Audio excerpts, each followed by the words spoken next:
Hello, July 16th. We are going to do some crop updates. Let's get on with talking about it. So first I'm going to do soybeans. So I basically have 5 different planting times that I did this season. I did the April beans, so April 26th, and then April 9th where I finished this field. I did the remaining 6 acres.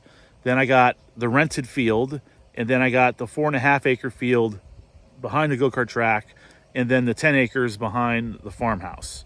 April 26th, earliest that we've ever planted soybeans, because we're scared of a late frost in May, as long as it's not colder than 28 degrees for 4 hours. We did 10 acres of this Seedway 2.8, and we used our grain drill with 22.5 spacing. So yeah, this is filled out very nicely. So the fertility program for this particular 10 acres here was kind of nothing, only just using pellet lime. So we did soil tests on most of the acres on the farm. All the fields, our biggest problem is low pH, some areas of low base saturation in P and K, low calcium. But the pH level is the main thing. And you raise that pH by adding calcium. It's only good for like a year. You spread it, it actually adjusts the pH very quickly, but it only kind of lasts a year. So I spread 300 pounds of pellet lime on this 17 acre parcel. This was like the best looking field as far as leftover nutrients or nutrients that were available in the soil, specifically with your magnesiums, your phosphorus, your potassiums. By raising the pH level a little bit, it makes those nutrients more available. The roots are not in acidic soil for it to be able to get those nutrients. But just looking at the field, going through here with the sprayer and the tractor, there's plants in here. There's a lot of plants. So I would have to safely say over 150,000 plant stand. And that's sort of the goal. I mean, the average I think is like 140, 120. But this is a great stand establishment here. As you can see, we got flowers going on here. And we do have baby pods. These beans are at R3. I'll tell you what, these look pretty good. I wanted to talk about this little area here. If you guys remember when we first started tilling and planting this field, because that was the goal, till and plant on the same day. This area had a little extra moisture than the rest of the field back there. It looked rough, and quite honestly, it still is. But you can see that the beans are growing nicely here. I mean, it does seem a little thinner here than it does out there. It could have been maybe not as much seeds germinated because the soil was a little uneven and rocky. But there is stuff growing here, and it looks good. It looks good for sure. Okay, so we talked about the Seedway 2.8, which was planted on April 26th. And then on May 9th, I came out here and I finished this remaining 7 acres by planting a Seedway 2.1. Tell you what, like these guys right here look real nice. So what would that be, like a week and a half difference between these and those? But nevertheless, these are growing nicely. Here we have a 2.8 and a 2.1. You can definitely see we got a little more branching. We already have some pods growing here. Plenty of more flowers in areas where pods are going to grow. That is beautiful. Here is our 2.8. It's not as big, but again, it's an earlier variety, and it was planted 13 days later than that. So these 2.1s are still at R2. The 2.8s, they're at full R3. Here's a little bit more representation of the 2.8s and the 2.1s. Never mind this row that got ran over by the tractor. But as you can see, these rows are starting to canopy over, nice and tall. These ones over, they're tall, in there, getting the canopy closure of the dirt. There's definitely a color difference. Like this seems a little bit more darker green than that. Here is the 4.5 acre parcel. This was planted on May 16th. This is also Seedway 2.1, 30-inch rows. The fertility program for this field was also 300 pounds per acre of Pellalime. And we used a starter fertilizer because we used the corn planter. So we were able to basically put a starter fertilizer right next to the seed. The Seedway 2.1s are supposed to be more of a bushy bean, hence why it was a good choice to use for 30-inch rows. They are at R2. They're quite a ways away yet, a couple weeks of R3, or are they? There's some pods right here. Look at this. Yeah, they're getting close to R3. So next week, I'm gonna have to spray these guys.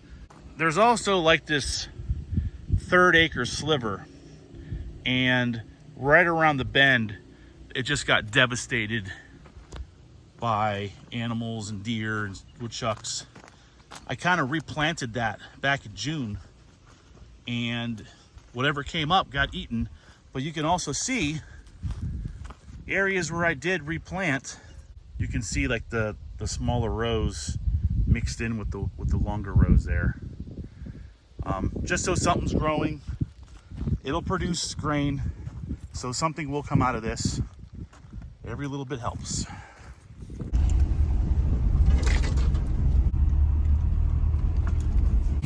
Oh, jeez.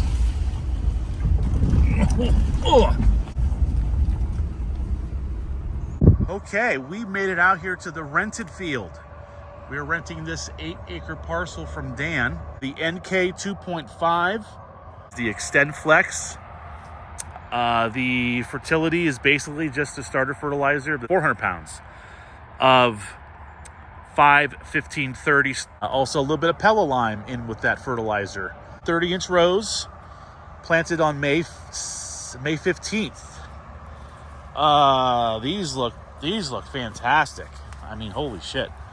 Well, one little bit of weeds there, but very, very, very little weed pressure out here.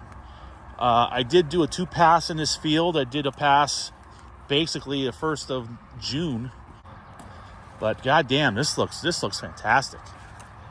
I am really thrilled about this. Pull this one out. It's about the same height as the 2.1s that got planted. No, there's maybe a tad shorter than 2.1s. They're definitely at R2. Full flower, plenty of flowers going on. Okay, this is the last soybean planted field in May. May 16th. I did that 4 acres that we just saw, and came over here and planted this 10-acre parcel behind the farm. So we got the corn plot right here. This row right here is our Seedway 2.1s, and then from here is our NK 2.5s. Maybe this is the split line. Yeah, because the NKs are white and the Seedways are purple. All right, so the split line's right here. All right, I'm sorry. So here's your true split line. I guess maybe you can tell a difference. They're definitely bushing out nicely here. Again, a few more weeks and they'll really bush out, covering the rows. This is also done 30-inch rows. I decreased my starter fertilizer to 300 pounds with the 5, 15, 30. Again, plant population around 150,000. So I'm sure the stand is over 120, 130,000. Here's our NK 2.5s. Here's our Seedway 2.1s. I tried to find some that didn't have any deer damage where the deer clip off. So let's look at our 2.1s. So again, these were planted the same day as that 4-acre field that we just checked. Right there, you can see a pod. let's check out the last plant. Whoa, look at this. Ugh. Chisel shank. It actually ain't too bad. Score. Ground score. Okay, and now for the final soybean field that got planted on June 14th. Newly planted 2.5 acres. This is an area that was always wet for my dad. He never planted this much, but this needs sprayed. This is actually like almost too much, but this needs to get sprayed very, very soon. Beans are coming up. You can make out the beans from the weeds. Okay, so this is where I had some of the hybrid 90-day planted, and then I fucked most of it up with the cultivators. So I chiseled this, cultivated it, and planted it. It's amazing how some of this corn survived a chisel plow and a cultipacker. Not that much weeds out here, but the beans look way better out here because I think they don't have much competition as far as weeds. But these beans are growing nicely. So we should be able to get something decent out of this 2+ acres, but definitely something out of there. But yeah, that's our beans. Let's talk about our corn now. This is the first stuff that we planted back on May 2nd. The hybrid 85 conventional 111-day corn. Look at that. It's a deer. That's the deer that's been eating the freaking, like those 8 rows of soybeans along the side over there. 30-inch rows. We used a 10-30-10 starter fertilizer, almost close to 400 pounds per acre. Population around 26,000 seeds per acre. Also applied over 100 pounds of nitrogen. And it is starting to tassel. Man, this is tall. Dude. This is huge. Here's one that's tasseling. You can see the little thingies that are hanging off of there, and they fall and they land on the silks, and that's what pollinates each and every kernel on the ear. We have ourselves a second ear coming out right here. This is fantastic. I think I want to like take a plant out and dissect it. All right, there you go. It took me a while to pull that out. I mean, that root mass is massive. I mean, that guy's spread out big time. Great. Timber. So here's the 2 ears that came off of it. I'm going to husk these and see how many kernels were potentially available on both of these. So here's the king ear right here. 16 rows around by 38. This one here is a 20 around and 36 up. I mean, it gets real small at the top there. So I stopped like right around here. This and maybe 10% off of this guy. But still, even if more kernels get put out on that one, that's great. But 16 around is good. 18 and 20 is awesome. Nice and long. So, and anything up in the upper 30s as far as how long is also good. Next to this soybean field that we replanted in June is our hybrid 90-day corn. This got planted May 6th. This got planted very early. It's shorter. It's an early maturity, so it was one of the first things that tasseled. It tasseled like 7-10 days ago. The corn's growing, and there are 2 ears on some of these plants. We shot for 30,000 plants per acre. We used about 400 pounds of 10-30-10 starter with micronutrients.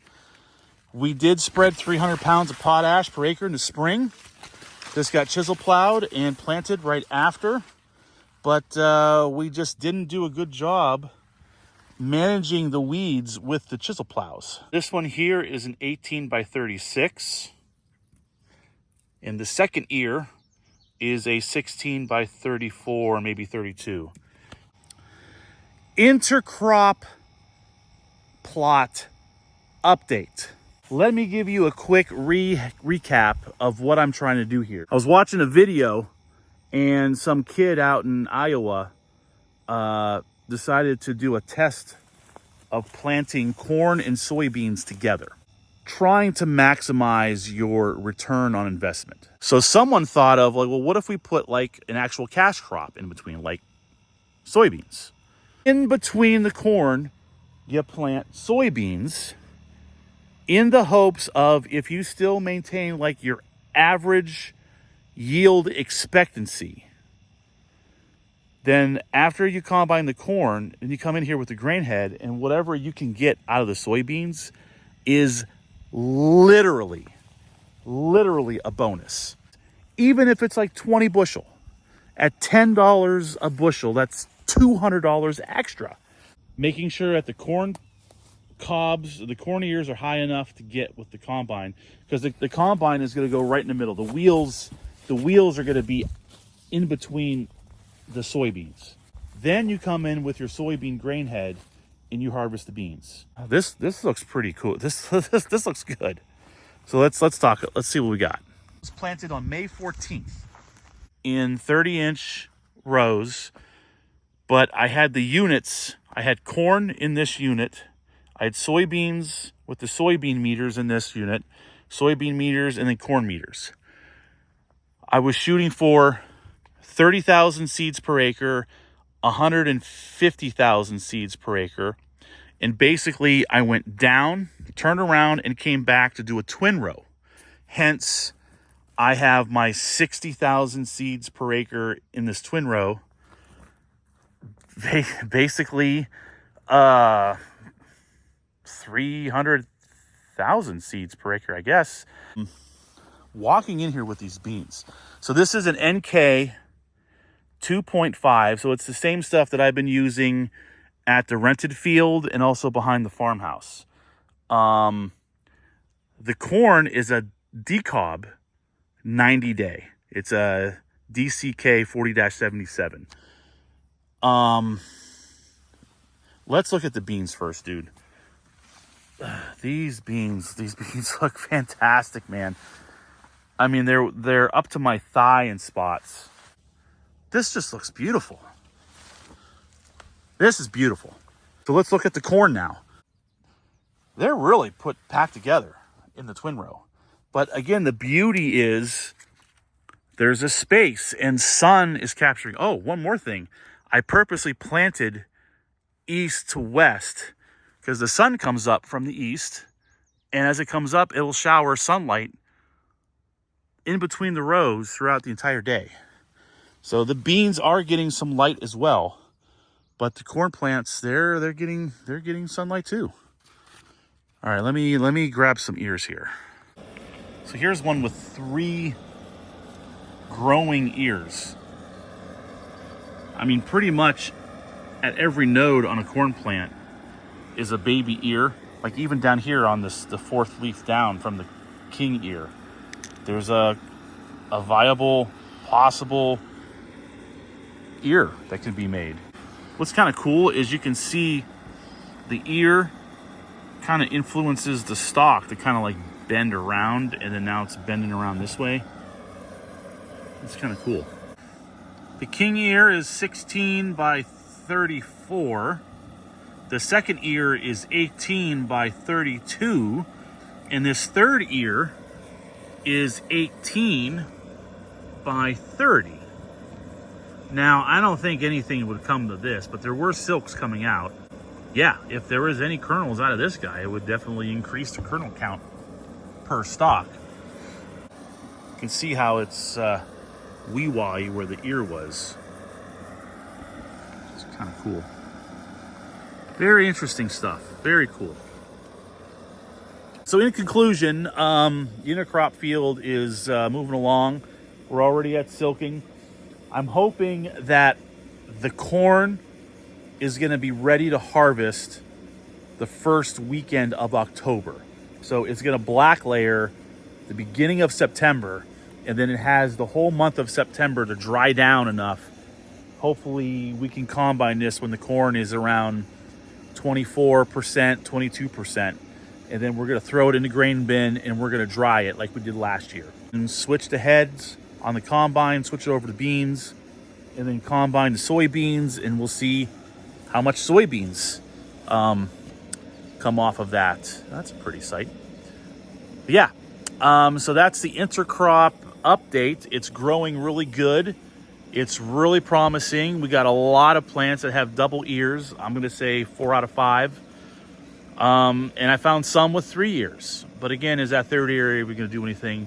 I don't know. But the soybeans are looking awesome. And honestly, I'm going to be trying some twin row soybeans next year because I want to use the corn planter. Plus, I have the option of putting a starter fertilizer because I am using the planter, which has a fertilizer hopper.